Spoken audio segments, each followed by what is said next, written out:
नमस्कार, मी ज्ञानदा कदम. अगदी थोड्याच वेळात अर्ध्या तासामध्ये आपण संध्याकाळी 7 वाजता एबीपी माझाच्या न्यूजरूम बुलेटिन मधनं भेटणार आहोत.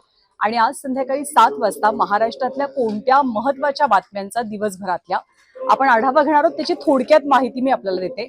महाराष्ट्रामध्ये आव्हान प्रति आव्हान सुरू झालेलं आहे महिला आरक्षण विधेयकावरनं.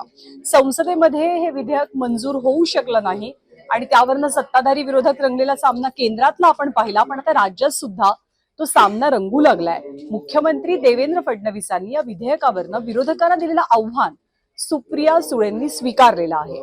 या दोघांमध्ये आव्हानं प्रति आव्हानांचा सामना कसा रंगतोय त्याचा आपल्याला आढावा घ्यायचाच आहे. पण त्याचबरोबर महाराष्ट्रातले दोन वेगवेगळ्या भागातले दोन असे नेते आहेत की ते सध्या भाजपच्या वाटेवरती असल्याची जोरदार चर्चा आहे. एक नेते राहुरी मधले, दुसरे नेते सातारा परिसरातले. दोन नेत्यांच्या मनात काय आहे, काय घडामोडी अनुषंगानं घडतात तेही आपल्याला बघायचंय.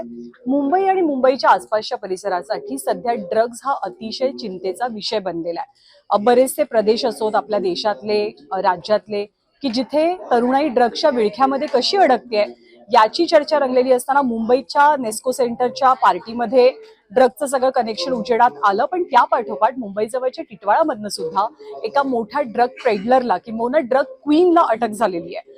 ही ड्रग क्वीन कशी बनली, तिच्याकडे काय काय सापडलं, काय कारवाई झाली आहे तेही आपल्याला जाणून घ्यायचं. आणि सगळ्यांसाठी अतिशय महत्वाची बातमी अशी की यंदा कमी पावसाचा अंदाज आहे अल निनोच्या प्रभावामुळे.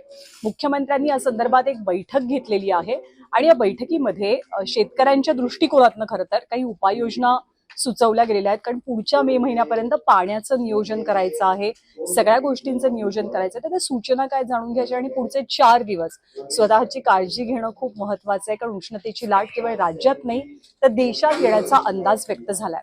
या सगळ्या घडामोडींच्या अनुषंगानं आपण संध्याकाळी 7 वाजता सविस्तर बातम्या बघणार आहोत. भेटूया अगदी थोड्याच वेळात.